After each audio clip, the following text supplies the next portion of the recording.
Sen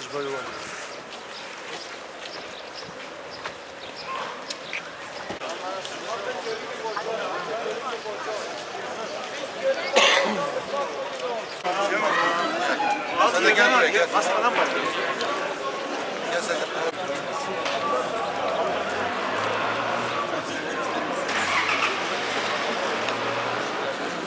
7 Ekim'den bu yana Gazze'de yaşananlar insanlığın ortak hafızasında derin bir yara olarak durmaya devam etmektedir.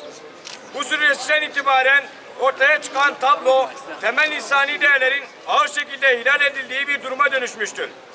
Sivillerin hedef haline geldiği, yaşam alanlarının daraldığı ve insani yardımın dahi tartışma konusu yapıldığı bir ortamdan söz ediyoruz.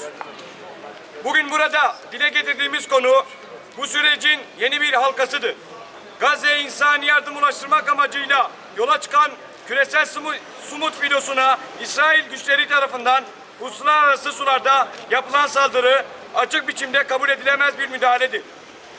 Gece saatlerinde insansız hava araçları ve çeşitli elektronik sinyal kesme faaliyetleriyle insani yardım taşıyan sivil girişimin güvenliğini olumsuz etkilediği ve katılımcıların baskı ve yönlendirmeye maruz kaldığı yönünde bilgiler kamuoyuna yansımıştır.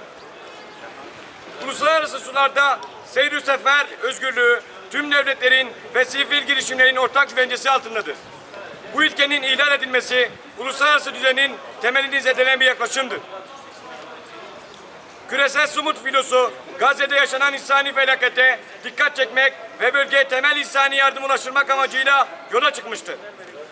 Bu tür girişimlerin hedef alınması insani yardım faaliyetlerini suç gibi gösteren bir anlayışın ortaya çıktığını göstermektedir. Bu durum kabul edilmesi mümkün olmayan bir noktadadır. Buradan açık şekilde ifade ediyoruz. Hukuk tanımaz eyleme karşı uluslararası toplum sessiz kalmamalıdır. Ortak bir tutum alınması uluslararası sistemin tutarlılığı açısından bir zorunluluktur. Filoda yer alan vatandaşlarımızın ve diğer yolcuların durumu yakından takip edilmektedir. Sürecin her aşaması dikkatle izlenmekte ve gerekli adımlar atılmaktadır.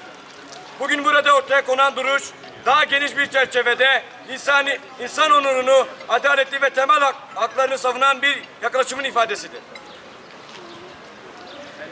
Gazze'de yaşanan insani krizin derinleşmesi seyirci kalınmaması gerektiği açıktır.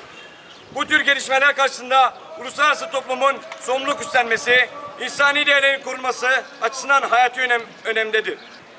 Temennimiz ve inancımız odur ki insan en kısa zamanda Gazze özgürlüğüne kavuşacak, zulüm sona erecek ve özgür bir Gazze insanın ortak vicdanda yerini bulacaktır. Bu nedenle burada tüm dünyaya ve tüm vicdan sahibi insanlara çağrımızdır. Herkesi Gazze'nin sesi olmaya, adaletin yanında saf tutmaya davet ediyoruz. Özgür Gazze'de buluşmak üzere.